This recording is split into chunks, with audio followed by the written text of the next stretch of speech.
আমার লাইফে এই পর্যন্ত যত ছোলা বুটের রেসিপি খেয়েছি তার মধ্যে ওয়ান অফ দ্য বেস্ট হচ্ছে এই রেসিপিটা।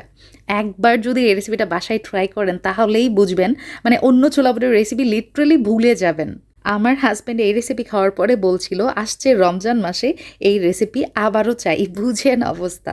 এতটা মজা হয় আর এতটা ফ্লেভারফুল, একবার খেলে এই টেস্ট আর ভোলা যাবে না। ছোলা বুট সংরক্ষণ করার উপায় আমি বলে দিব এই ভিডিওতে, তার সাথে থাকছে ছোলা বুট পুড়ে গেলে পোড়া গন্ধটা কিভাবে দূর করা যায়, তার থাকছে একটা সিক্রেট উপায়। তো ভিডিওটা শুরু থেকে শেষ পর্যন্ত দেখবেন আশা করি, কারণ এই ভিডিওতে থাকবে আমার ভিউয়ার্সদের জন্য lots of tips and tricks. তো প্রথমে একটা বোলের মধ্যে আমি 1.5 কাপ পরিমাণ এখানে ছোলা বুট নিয়ে নিচ্ছি। তার মধ্যে দিয়ে দিচ্ছি একবারে গরম ধোঁয়া ওঠা পানি। ঠিক আছে, এভাবে আমি ঢাকনা দিয়ে জাস্ট 15 মিনিটের জন্য রেখে দিব। আর 15 মিনিট পরেই দেখতে পারবেন এটা কিন্তু খুব সুন্দরভাবে ফুলে গেছে। আমার হাতে যখন সময় কম থাকে তখন আমি এই ট্রিক্সটা ফলো করি। হৃদয় ফেরদৌস খান চ্যানেলের ভিউয়ার্স যারা আছেন তারা চাইলে এই ট্রিক্সটা ফলো করতে পারেন। এখন একটা কড়াইয়ের মধ্যে ধুয়ে রাখা ছোলা বুট দিয়ে দিলাম, তার সাথে 1 লিটার পরিমাণ পানি দিয়েছি। আর একদম 1/4 টিস্পুনের মতো আমি বেকিং সোডা ব্যবহার করেছি। এটা ব্যবহার করলে ছোলা বুট খুবই দ্রুত সিদ্ধ হয়ে যায়। ঢাকনা দিয়ে আমি 15 মিনিটের মতো জাল করে নিয়েছি। চুলার জালটা মানে হাই হিটে ছিল, এই কারণে খুব দ্রুত আমার বুটগুলো পুড়ে গেছে। দেখতে পাচ্ছেন কড়াই একদম কালো হয়ে গেছে। তো কড়াই থেকে সমস্ত এই ছোলা বুট আমি উঠিয়ে নিয়েছি। আর কড়াইটা পরিষ্কার করে আবার আমি ছোলা বুট ধুয়ে রাখা ছোলা বুট আমি কড়াইয়ের মধ্যে দিয়ে দিলাম। তার সাথে আরও 1.5 লিটারের মতো পানি অ্যাড করছি এবং একটা ম্যাজিক্যাল ইনগ্রিডিয়েন্টস অ্যাড করব, সেটা হচ্ছে লেবু। আমি এখানে 3 ফালি লেবু ব্যবহার করেছি। ঢাকনা দিয়ে চুলার মিডিয়াম আঁচে জাল করব আরও 15 মিনিট। তো 15 মিনিট পর আপনি চুলাটা অফ করে এই ডালটা আরও 2 থেকে 3 বার ধুয়ে নেবেন, তাহলেই ডালের আর পোড়া গন্ধ থাকবে না ইনশাল্লাহ। আচ্ছা, এখন একটা ম্যাজিক্যাল মশলা আমি তৈরি করব, সেটা হচ্ছে একটা বাটিতে 1 চা চামচ লাল মরিচের গুঁড়া, 1/2 চা চামচ হলুদের গুঁড়া, জিরা গুঁড়া 1 চা চামচ, ধনিয়া গুঁড়া 1 চা চামচ, আর গরম মশলার গুঁড়া দিয়েছি 1 চা চামচ, আর আদা এবং রসুন বাটা মিলিয়ে 1 চা চামচ ব্যবহার করেছি।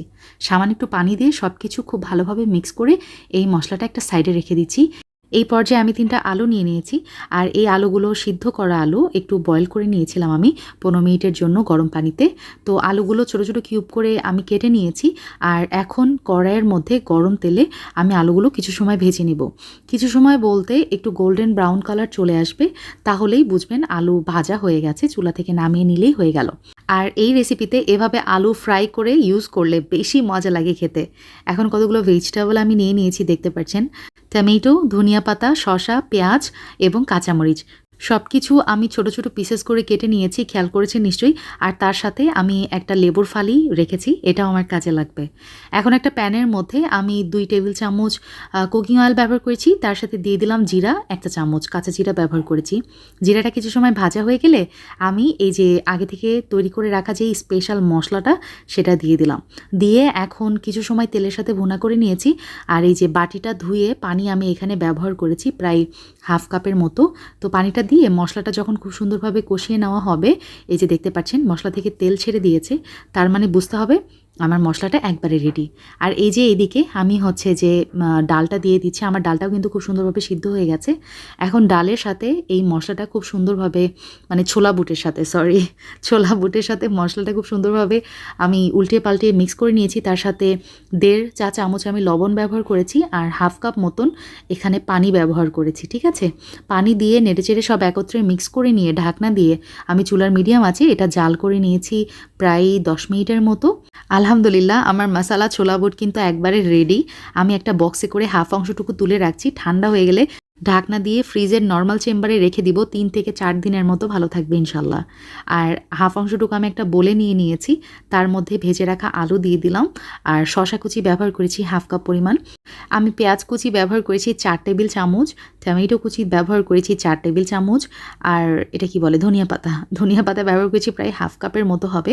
কাঁচা মরিচ কুচি দিয়ে দিলাম 2 টেবিল চামচ, তার সাথে লবণ 1/2 চা চামচ, চাট মশলা 1 চা চামচ, বিট লবণ দিয়ে দিলাম 1/2 চা চামচের মতো, তেঁতুলের সস বা চাটনি যেটাই বলেন না কেন ব্যবহার করেছি 2 টেবিল চামচ, তার সাথে টমেটো সস দিয়ে দিলাম 1 টেবিল চামচ, আর একটা লেবুর ফালি আমি দিয়ে দিয়েছি, মানে চিপে দিয়ে দিয়েছি রসটা।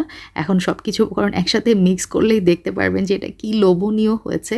আচ্ছা, বাজার থেকে যেই তেঁতুলের চাটনি কিনতে পাওয়া যায় না, 5 টাকা 10 টাকার প্যাকেট থাকে যে, ওইটাও কিন্তু আপনারা এখানে ইউজ করতে পারবেন। এটার লুকসটা একবার দেখলেই বোঝা যাবে যে এটা কী লোভনীয় হয়েছে। বাসায় একবার ট্রাই করলেই বুঝবেন যে এটা কী লেভেলের টেস্ট হয়।